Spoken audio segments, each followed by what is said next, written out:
Welcome to the On Your Mind podcast, where we are changing the mental health narrative, bringing hope and solutions. Here's your host, Timothy J. Hayes, psychologist.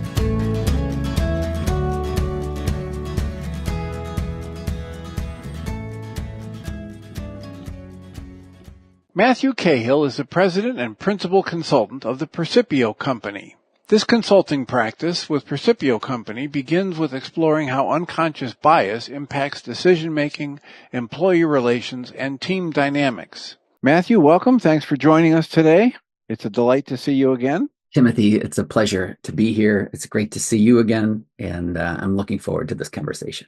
Well, I'm hoping you could get us started in that conversation by telling us a little bit about how you got started in the work you do and what drives your passion for it. So, how I got started, we can draw a reasonable timeline back to maybe 7 years ago is when I really zeroed in on bias as a useful linguistic construct. Bias, as it turns out, has a negative connotation in most contexts, but it's not uncommon to hear somebody say, I have a bias for a particular football team or baseball team or something along those lines, or maybe something edible like a chocolate instead of ice cream or something like that. And so bias it's very effective because it cuts through a lot of the noise. It gets your attention.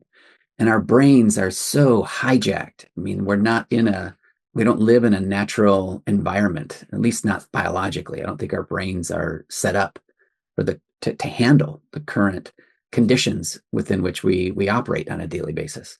And so the word bias grabbed you 6 or 7 years ago as a useful construct.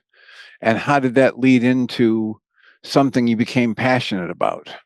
Because it's also used for initiating conversations around identity, agency, power, flow, some of the core areas within workplaces. It really did just lend itself to the type of coaching and consulting that I do under the Percipio Company umbrella. And so what is it that you do to help people? I'm assuming that part of this work is to help people uncover their biases. Absolutely. It's an introspective process. And so there's an individual component to all of my work. If somebody really is struggling, then we call those coaching engagements. But they usually are accompanied by a collective engagement, which is where the consulting and the workshops come into play. So you're working with individuals, but within the context of a group? Is that Absolutely. what I'm hearing? Okay. Yeah. I haven't really thought about it till you just said that, but I don't know that given the individualistic bias that the United States has, I'm not sure you could do one without the other. I don't know that you could even just engage with people on a collective basis because it's so internalized that we are separate from, we are individuals. We're individuals first. And it's a deep, deep, deep institutionalized bias, I think, in the United States. So how do you help people uncover an unconscious bias, which by definition is not available to their conscious awareness? I landed on 5 that I think are the most common. And being the most common, they're the easiest to identify. And once you identify it in your own thinking and in your own behaviors, then it brings it out of that realm of unconscious and you can see it. But it's usually always in the rearview mirror, right? After you've already thought or demonstrated a biased behavior. And so what's really paramount is once you become aware of these unconscious biases, then you need to surround yourself with people who can make you aware of them when you're doing them, because you're going to do them again. You're going to think, you have bias be a byproduct of your thoughts, because that's just how we're wired. So what are the 5 biases you discovered are at the core of what most people deal with? Well, I think a subtle distinction is these are the 5 most common. So to get at the core of what may be a problem, it could be one or more, it could be some other type of issue that bias is a byproduct of. And so I just want to make that subtle distinction. The five most common cognitive biases, according to my research, are like me bias, which is our affinity towards people like us, right? And that comes from a survival heuristic. Our brains are constantly assessing threat in the world, and we gravitate towards people like us. Egocentric bias is number two. Egocentric bias is overvaluing our own experience. And so we tend to over rely on things. And some of that comes just out of our tendency to want to demonstrate empathy, even. And so each one of these, I want to say, is not necessarily negative. Each one of these cognitive biases that I'm sharing with you, are just they're byproducts of how our brains are wired. So part of my work is to destigmatize cognitive biases so that we can understand when we're doing them and be open to changing some thoughts or behaviors that are going to allow us to strengthen relationships around us. The remaining three, so they form an acronym. The way I teach these is LEAP, like me, egocentric, availability. That's our tendency to just follow the path of least resistance when we're making a decision. Common examples of that are confirmation bias, fatal attribution error. Then there's anchoring bias is number four. Our brain's tendency to get anchored on an initial data point, graph, or image. And then finally, proximity bias, our overvaluing that which is closest to us by time and space. So what is the E in LEAP? Egocentric bias. And I misspell it. There's two A's. LEAAP. There you go. Acronym. Yep. You said confirmation bias so quickly, and there's a level of assumption that people are going to understand what you mean by that. So rather than assuming that, let me ask you to define confirmation bias. So confirmation bias is, I categorize it as an example, a sample of availability bias. In some schools of thought, availability is a heuristic. It's just our brain's tendency to follow the path of least resistance, to not exert more cognitive effort than necessary. And if our brain is truly wired that way, then we kind of seek out information that's the easiest to understand. And confirmation bias is, it's exploited by media, by politics, by messaging, it's exploited by the digital nature of the world that we live in. And so our brains will often, just follow the path of least resistance to make a decision rather than go through that extra cognitive effort to perhaps come to a better decision by considering more data points or more perspectives or other, sources of information. So correct me if this is off the mark, but the way I think about it is confirmation bias happens when I readily accept what I think is new data or an opinion of someone if it confirms what I already believe. Yeah. And I remember some research that was quoted probably about 30 years ago that the likelihood that I will accept scientifically demonstrated factual evidence for something is directly proportional to how close it is to what I already believe. And the further it moves from what I already believe, the less likely I am to accept it. Yeah, I think there's lots of evidence and likely some accompanying research that would support that. So we have this idea that I'm going to have a bias for people who are more like me than not, just as a survival level thing. And then I'm going to have this idea that if they are thinking along the lines of the way I think about things and they like the kinds of things I like, that's that egocentric kind of thing. And then help me with the other three. So availability and anchoring, I tie those together because they are distinctly different, but they're not mutually exclusive. None of these are mutually exclusive, but there are 5 that I think are the easiest to start to understand. So availability is our tendency to, as I said, follow the path of least resistance. So if we're coming to make a decision throughout the day, most of the time we're on autopilot. Your brain isn't issuing like conscious instructions to get a task done. If you're brushing your teeth in the morning, right? You're not saying, okay, right hand, if you're right-handed, grab the toothbrush, left hand, go get the tooth. Like it just is on autopilot. Right. And I think that's a great example of the availability heuristic just in action. And this is supported by this notion that most of our thinking throughout the day is outside of our conscious awareness. I mean, we're able to process about 50 bits of information consciously, and it's like 11 million bits of information is happening unconsciously through our senses, through our brain is monitoring our bodily processes. It's releasing chemicals that determine our mood and our anxiety levels and stress levels and things like that. And so all of that is happening typically outside of our conscious awareness. So the availability heuristic is a byproduct of that disparity between our brain's ability to focus and what it's handling outside of our conscious awareness.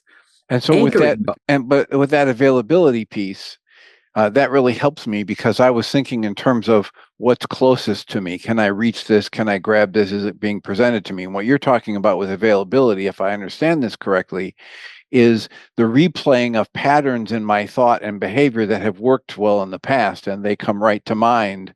They're easily triggered because I'm in the situation where it's early morning and I just finished breakfast, so I should have brushed my teeth, etc. Yes. And I couple it with anchoring bias, because anchoring bias is the reason that there's a power of a first impression. Right, that expression. There's power, in your first impression, that those matters, because our brains get anchored on that initial data point, graph, or image. So anchoring bias is our brain's tendency to get anchored on an initial data point, graph, or image. And this phenomenon is used by salespeople.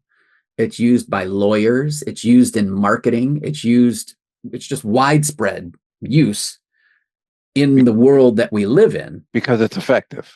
Because it's very effective. Absolutely. And I think where it starts to, become ineffective or even damaging is when you think of the repetitive nature of the world we live in. When your brain is anchored on a specific body type, for example. Remember, our brains get anchored on a data point, graph, or image.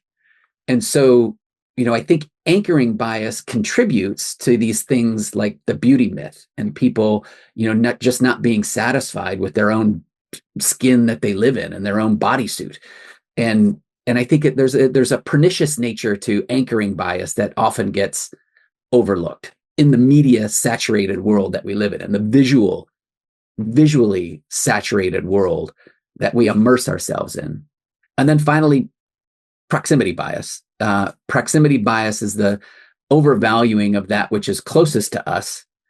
And, I think that that's born out of our, our social need, right? I just heard this morning, human beings are such social creatures that it's right up there with like breathing and eating, like our need to be connected with other people. But again, and we get that through being in close proximity with others. And so proximity bias, it really has become inflamed, I think, since COVID. I started using proximity bias in the BC era, before COVID. And it was used more to kind of describe and give some insights into how we lay out workplaces and overvalue like corner offices and use that to reinforce social hierarchies in the workplace. But once COVID hit and we were stripped of those of being in close proximity with one another, proximity bias took on a whole different meaning and became quite a driver, I think, for people to re-engage, to get back, to mandate people come back into workplaces and things like that. And so as you are working with people and you uncover these biases, what's the next step? Oh, look, I have this very strong preference for X, Y, or Z. Well, I think it's nuanced. Sometimes if we're talking about cognitive biases, maybe they're serving us well. Maybe we need to double down on those particular items and they're serving a greater purpose in our workplace. So when I get to this point of addressing that question, then I'm really looking at it through the lens of the organization, more of a collective lens. And now we can start to look at, how people, become more productive in the workplace and get into what types of behaviors are we demonstrating and doing together? What types of protocols do we have in workplaces that can promote greater productivity, or which ones are inhibiting us from being our best selves in our respective workplaces? And so do you have specific approaches to try and help people question unproductive biases that they're still holding on to because this is I know this has always worked for me, or this has always been true for me? Yes, and I think before we can even get to the steps, we have to acknowledge, is it a bias or a belief? And I think often those are conflated, and they're not the same. And so people tend to hold tighter to those beliefs that are core, and sometimes you need to sometimes you just need to be willing to let go. And so how do you define the difference between a bias and a belief? Well, I think it's really an introspective process, but a starting point is biases, from my perspective, are a byproduct of beliefs. So, you may believe that people that are, that identify the same as you, that have the same, religion as you, or the same socioeconomic status as you, like those people that are like you are better than those that are not. And when most people are confronted with that, they'll say, "Oh, no. I think I treat everybody equally."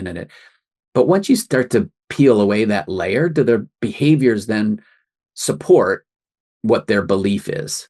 Right? What types of actions are we doing to disrupt that, or is it just reinforcing that belief? And I imagine, because I have seen it in my work, that you would also run into this where people believe that they don't have a bias and that they're operating with wide open acceptance of everyone. And so how then do you bring about, shine a light of awareness for them on what others might see about their behavior or speech? Well, I usually go back to this, which is, if you have a brain, you have bias. So there is no, and I do that so much, it's trademarked. Like I that's a cornerstone that we revisit then. If you don't think you have any biases, you're probably just not looking hard enough. And I think that is a definitive bandwidth. Like some people come into the conversation, just not having done a lot of introspective processing through these lenses that I'm asking them to put on. So it's maybe it is a little more uncomfortable, and I do my best to acknowledge that and really meet people where they are in their own level of understanding. So then what's the process for helping people with the bias? Now we've got the idea that it's different from a belief and that biases arise from beliefs. And now we're working with somebody and we've identified some biases that don't want to go away so quickly. Just shining the light of awareness on them doesn't make them disappear. Yeah. I think each one has different mitigation strategies. Like me bias, for example, because it stems from that survival heuristic, then we need to take a look at when we're othering people. And, sometimes that happens in conversations about politics. Sometimes it happens around, conversations about or perceptions of identity, and that people are truly, defined by one characteristic. And at that point, it's getting them to see beyond that, to find some common ground, or really going beyond that is to find a strength in what you were perceiving as the other. So there's a technique right there, right? So if I can get to evaluate someone through the filter of, okay, so what's the strength of this person, or what is of value about them, even if it may be different than me. Yes. And in workplaces, it becomes a little clearer, once you dig in. There's different social constructs that we build our workplaces around, and some of them are roles, some of them are departments, some of them are teams. So there's these different constructs that we use, and it's pretty limited as to what we engage in to get work done. And so because it's so constrained and limited, a lot of times these things that happen in workplaces can be drawn to specific incidents, right? Where somebody said something that was offensive to somebody else, and it was never, ever addressed. And, in some cases, people are oblivious. If they were the ones that, caused the incident. And, there's a lot of room for mediation and, just reconciliation and in some cases, and really, if we're aspiring to get back to some level of harmony or workplace production, we need to get, at least an air of understanding, right? So somebody has to become more aware of what happened, and somebody else needs to have the courage to say yes, and be vulnerable to say this is something that put up a barrier between us. And in that process, do you find that just acknowledging that helps dismantle the barrier? It can, but there's not a silver. I don't think there's a guaranteed formula, right? Like these are messy waters that that people need to be going into with a common mindset, which is I want to deepen my understanding of what has happened, if it's an incident-based thing, or if it's more of just like a collective team building activity. We want to, deepen our trust in one another. We want to strengthen our relationship with one another. And my bigger picture contention is that most of the modern workplace is now built around what I'm calling a relationship era. We've entered into the relationship era, and maybe it's always been there, but I think our economy was defined by agriculture, 100 years ago or more. Then it was the Industrial Revolution. Then it was a digital era, the information age. And I think now we're moving into a relational age where many, many, many things have been automated. They're going to continue to get more automated. We're going to have this, we're still going to have to make room for whatever generative artificial intelligence is going to bring to different workflows and workplaces. And it's going to become even more important for us to relate to one another in more meaningful ways. So as you have this idea that we've got a team, let's say we're in a team environment, and we're trying to build trust and we're trying to build our sense of connection. And you have a bias that says, if you're not like me, or if you're from that department, you're not from this department. And is it enough to just become aware of the bias? Or are there certain exercises you usher people into to help them draw a circle that includes others as opposed to a circle that excludes so many. Yeah, absolutely. I mean, becoming aware of most things isn't enough. I mean, again, if the model of how our brains work is accurate, it's a very, very fixed amount of cognitive, conscious processing that we have. Our perceptions are very, very limited. And so just adding something into your current conscious perception, into your consciousness, isn't enough.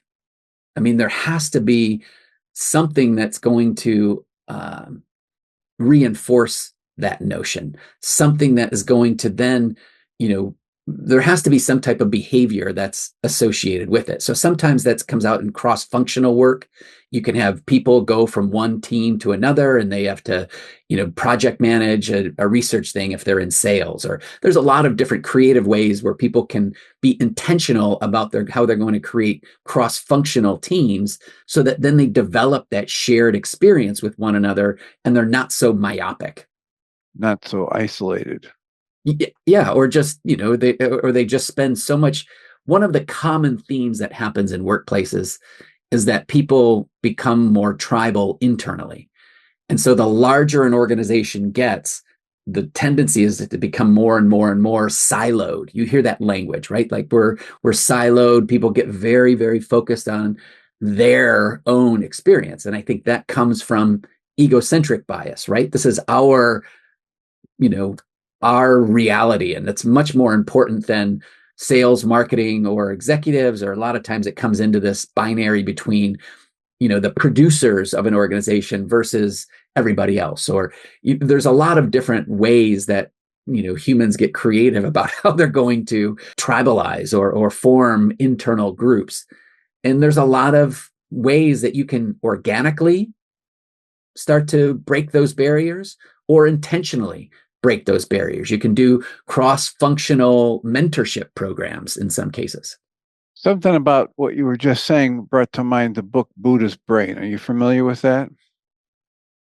Only by title. The idea is that there's a number of biases that they hypothesize were just, we kind of grew into them. We kind of, if you like the word, evolved into them. And two that I remember that come to mind right away is that our brains are wired to over predict for the negative. So, if I was out in the wild living and I dove behind the bushes every time there was any kind of noise, I survived more, even if it was just a deer or a rabbit that made the noise, because it might have been a bear or a tiger or something. And if I get curious about every noise and go explore it, when it's a danger and I don't survive, I don't pass along my genetics. So that we naturally developed this caution and over predicting the negative. And of course, in a book like that, they explain why they have that theory, and there's all different factors that feed into it. And the other bias is that we over predict the benefit or joy we're going to have when we get what we want. And that's genetically in, like, if you assume that we're out here as hunter-gatherers, we're just roaming around. Well, we find this tree in its prime, and it's got this beautiful, sweet, juicy fruit that helps us, if we eat a whole bunch of it, helps us survive the winter, pack on the pounds. And now we have to remember where that tree is and when it's going to bloom, so we can get back there at that time. And so when we leave, we're sick of the fruit. We're just sick of it. We've been eating it until it's coming out our ears.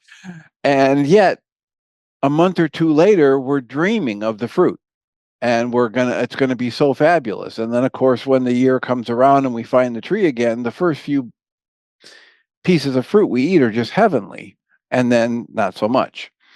So we over predict for the negative, and we over predict the pleasure or the joy we're going to have when we get something. And they talk about how the vast majority of what we get in terms of enjoyment happens inside our brain before we actually acquire the thing, whether it's a new car or a new relationship or a change in the workplace that we wanted. And these are two biases that just came to mind when you were talking about that need to be at least acknowledged, if not actively worked with. Yeah. I mean, and now you're getting into the, like, what I like to refer to as these deeper realms of human cognition. And, in these deeper realms, what is really motivating you to be who you are or do what you do? And, I think a lot of times we like to think we know because we reflect back on more bigger picture things. Maybe you're a father, or maybe you have a small business, or maybe you've been in a profession for a, significant number of years. But I think it's even more granular than that and more primal, right? Like we've been evolved, if you want to follow the theory of evolution, to be motivated, to be mindful of negativity bias, I think is the one you were initially alluding to. But even more, I think, or equally, not maybe more, but equally, is the way that we positively reinforce certain behaviors, right? In our children when they're in school, in adults when they're in workplaces. Like how do we reward good behavior and punish bad? It's sometimes it gets down to the carrot and stick. Well, and the whole labeling of one behavior as good and the other is bad, et cetera, that whole judgment piece that is so powerful. And once we get to a certain level of our adulthood and we start to say, well, wait a minute, some of the things I'm doing aren't as effective or efficient as I want. And I have to turn inside and start looking at what are these dynamics in me that drive me to keep saying and doing certain things in different types of circumstances. Eventually, I bump into what my judgments are. And if I can't step back and start questioning those judgments, I can't grow, I can't shift, I can't change. Yeah. And I think judgment itself is somewhat of a byproduct of this, not necessarily the hunter-gatherer way of living, but much more of the agrarian way of living, right? There's a couple authors that you had mentioned, the Buddha's brain. Two of my go-to thinkers in this area. One is Robert Sapolsky, who wrote a book. I think the title was Humans at Our Best and Worst Behavior. And he's a biologist and a neuroscientist. I mean, he's very interdisciplinary in his way of, are you familiar with his work? Yes. And I think he draws it back and pointing to that moment in time when humans started settling in certain areas, and then what was born out of that, and attributing it, back to that moment in human social evolution, and it being a contributing factor to where we are today. And the other more recent author that I digested the book once and I'm going back through it again because it's just so layered, is the book Sapiens, A Brief History of Humankind by Harari. I mean, it's, again, deeply profound. His additional takeaway is that storytelling is something that became a significant contributor to humans, starting to dominate other species, and our ability to share knowledge through stories was, one of the leading contributing factors to the world as we see it today and as we experience it today. Yeah, it's powerful. And there are lots of people who have made guesses about how we got where we are.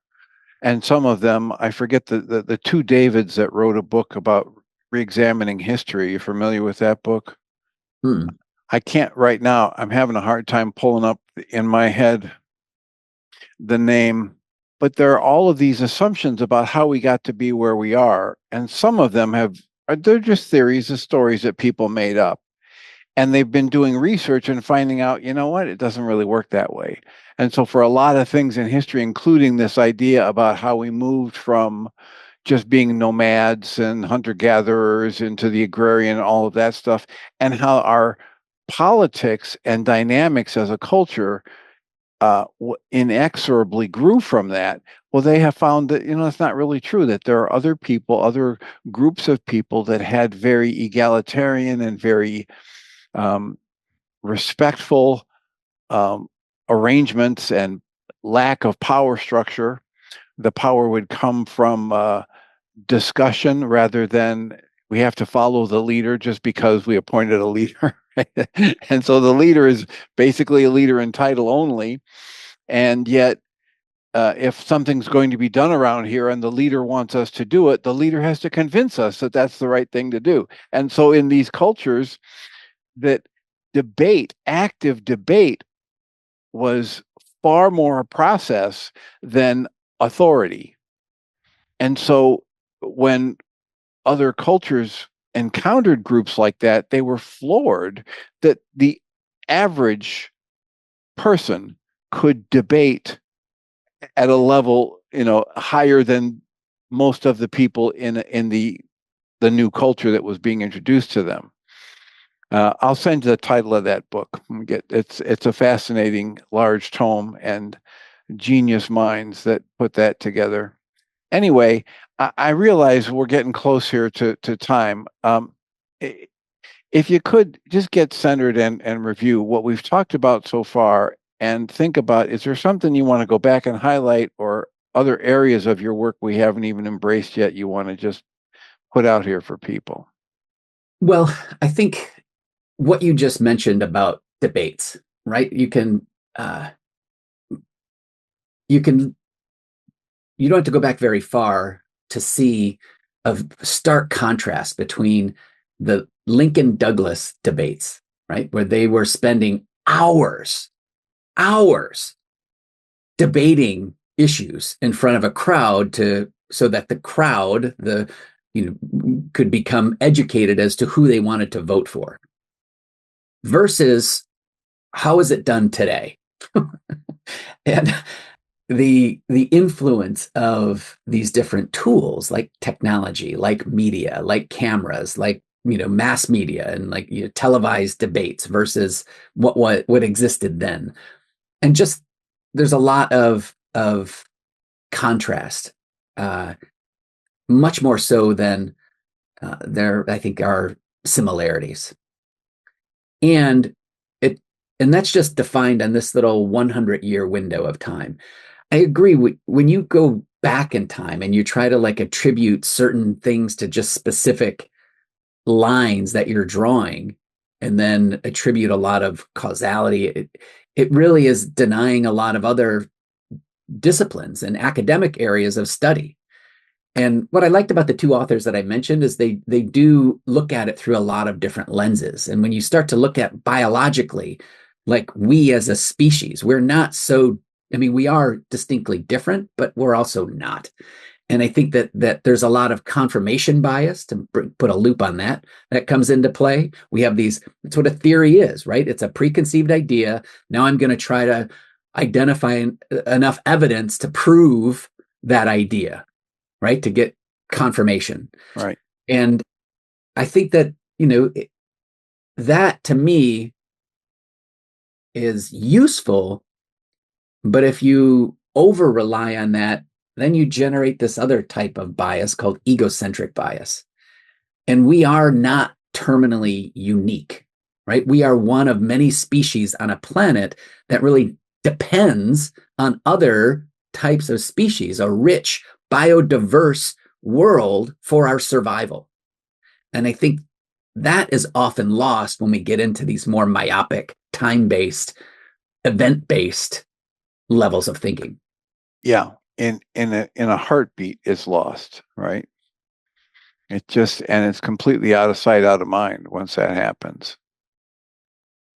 Yeah, I understand that many people wouldn't even use the word debate for what we have on our TVs and our radios about politics these days. It's all about hammering home a point or a slander of another side. It isn't actually picking apart issues and presenting different perspectives. Absolutely. I mean, it's utilizing, I'll go back to my framework, it's using and abusing anchoring bias. Right.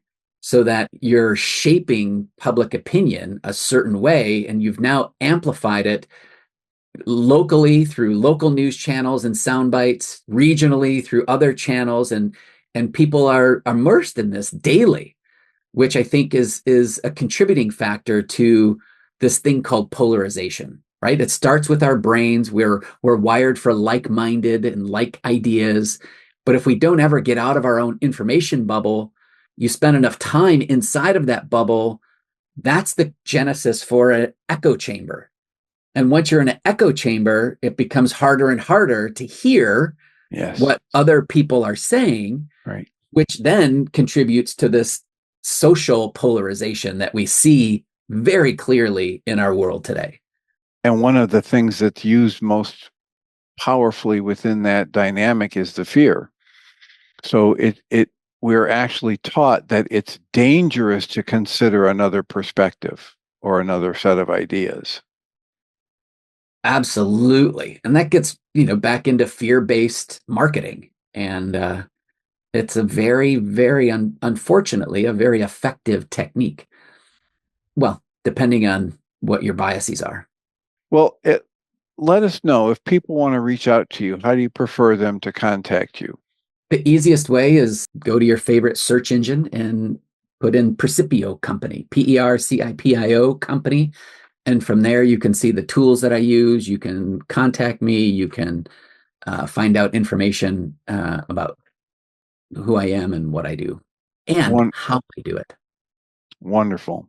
Well, I greatly appreciate your willingness to take the time to share with our audience. And I will send you that book title soon after we hang up here. I know it's on my Audible list. I've been through it a time or two.